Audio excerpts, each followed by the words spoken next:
హైదరాబాద్ పట్టణంలో జంట బాంబ్ బ్లాస్ట్లు ఉమ్మడి ఆంధ్రప్రదేశ్ రాష్ట్రాన్ని గజ్జునోనికిచ్చింది.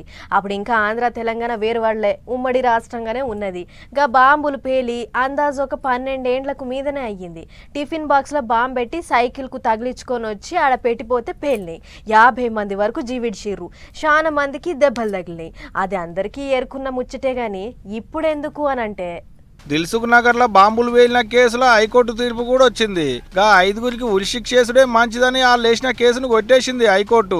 కాకపోతే ఇది ఇప్పుడు కొత్తగా హైకోర్టు ఇచ్చిన తీర్పు కాదు. ఇంతకు మునిపే వాళ్లకు ఎన్ఐఏ కోర్టులో ఉరిశిక్ష పడితే వాళ్ళు హైకోర్టుకు పోయి మా శిక్షను తగ్గియాలి అని. చైల్డ్ మీరు చేసిందేమన్నా చిన్న పని అని గా బాంబులు పెట్టిన వాళ్ళు సవాల్ చేసేసిన పిటిషన్ హైకోర్టు కూడా కొట్టేసింది అన్నట్టు.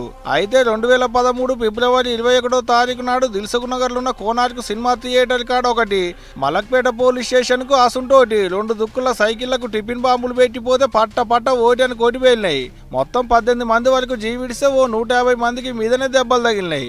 అట్టగాళ్ళంతా పాకిస్తాన్ ఉగ్రవాదులు అనేటి ముచ్చట ఎరకయి షానదులు తిప్పలబడి దేశాలు తిరిగి పట్టుకొచ్చిరు. పోలీసు కూడా పట్టుకొచ్చి జైలు వేస్తే 2016లో ఎన్ఐఏ కోర్టు ఉరిశిక్ష చేసింది బాంబులు పెట్టి పబ్లిక్ పానాలు తీసినందుకు. అయితే ఎన్ఐఏ కోర్టులు ఇచ్చిన తీర్పును సవాల్ చేసుకుంటా పోయి హైకోర్టులో పిటిషన్ వేస్తే ఇన్ని వద్దులకు ఎన్ఐఏ కోర్టు ఇచ్చిన తీర్పు మంచిగానే ఉన్నదని బాంబులు పెట్టిన వాళ్ళు వేసిన పిటిషన్ హైకోర్టు కొట్టేసింది అన్నట్టు. 2013 ఫిబ్రవరి 21 జరిగినటువంటి యొక్క జంట పేలుల కేసులో nearly 17 members died on the spot. తర్వాత 131 members are seriously injured. National Investigation Agency under Section 6 and 8 has taken up the investigation to conduct because the terrorist activities involved in this.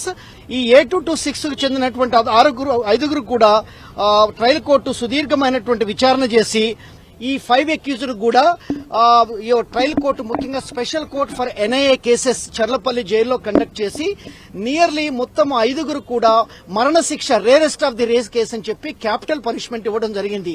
అగనాట ఇక్కడ వచ్చిన తీర్పు కూడా వాళ్ళకు నచ్చకపోతే సుప్రీంకోర్టు కూడా పోవచ్చు అని అంటున్నాడు సారు. కాకపోతే 90 రోజులలోనే పోవాలన్నట, లేకుంటే కోర్టు వాళ్ళు ఇచ్చిన తీర్పును అమలు చేసుడే ఉంటది అనుకొచ్చిండు. కాకపోతే అసలు బాంబు పెట్టిన వాళ్ళ గుంపు మేస్త్రి రియాజ్ బత్కల్ అనేటోడు ఇంకా దొరకలేదట. మరి ఇప్పుడు ఆడ ఏడున్నాడంటే మన పాలిదేశం పాకిస్తాన్ లో ఉన్నాడు అని అనుకొస్తున్నారు. ఇక ఆడ తప్ప దొరికిన వాళ్ళందరికీ ఉరిశిక్ష చేసింది అన్నట్టు కోర్టు. మరి చూడాలే బాంబులు పెట్టిన వాళ్ళు సుప్రీంకోర్టుకు పోతారో, పోయినా ఏం పాయిది ఉంటది అనుకుని ఉరికంబం ఎక్కుతారో అనేది ఇక